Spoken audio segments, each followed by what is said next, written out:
Basic मुद्दा हा आहे की हा जो गुटखा विक्री होतो तो बंद झाला पाहिजे. प्रशासन साध्या पानाच्या टपरीवर कारवाई करतो, पण बेसिक याचं मूळ कुठे आहे याच्यावर प्रशासन पोहोचतच नाही. सभापती महोदय, माझ्याकडे काही केसेस आहे सभापती महोदय की आता या मागच्या महिन्यामध्ये 1/6/25 रोजी इगतपुरीला 2 ट्रक गुटखा पकडला. नंतर आता काल परवा 16 तारखेला ठाण्याच्या ग्रामीण पडघा पोलीस ठाण्यामध्ये अशा पद्धतीने पकडला. सभापती महोदय, याच्यामध्ये नुसते यांच्या खात्याचे अधिकारी नाही तर मोठ्या प्रमाणावर पोलीस सहभागी. सभापती महोदय, मोठे मी तर आरोप करेल, माझ्याकडे तर यादी आहे पण ती घ्यावी की नाही घ्यावी मला माझ्या मनात प्रश्न आहे. पण मोठे मोठे IPS अधिकारी सहभागी सभापती महोदय याच्यामध्ये, आणि काही गुंड लोक तर पोलीस संरक्षणात हा व्यवसाय करतात. सभापती महोदय, त्यांची जर यादी बघितली सभापती महोदय, मला असं वाटतं की काही लोकांना एक याच्यातलं केपी म्हणून किरण पुजारी कोण आहे याला तर पोलीस संरक्षण आहे. सभापती महोदय, हा मेन गुटख्याचं पूर्ण महाराष्ट्रामध्ये व्यवसाय करणारा व्यक्ती. माझ्याकडे अनेक नाव त्यात इब्राहिम पटेल आहे,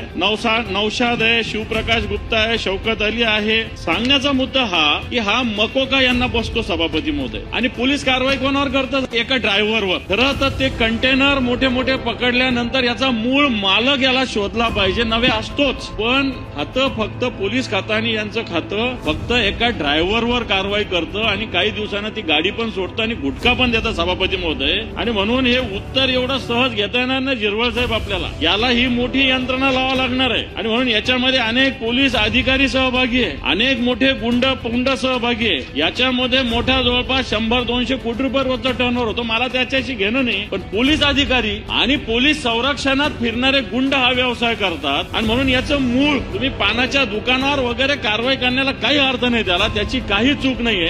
जे सीमा आहे आपल्या महाराष्ट्राच्या, मग गुजरातच्या सीमा असतील, मध्य प्रदेशच्या सीमा असतील, या सगळ्यात महत्वाच्या. इथल्या SP ला आपण दोषी धरलं पाहिजे, इथल्या RTO ला आपण दोषी धरलं पाहिजे. आणि म्हणून या भागातले SP, या भागातले RTO हे याच्या दृष्टीनं महत्वाचे, आणि त्या संदर्भात सरकार पावलं उचलणार का हा माझा प्रश्न. आपल्या शहरातील ताज्या घडामोडी पाहण्यासाठी रणनीती टाइम्सला सबस्क्राईब करा आणि बेल बटन प्रेस करा.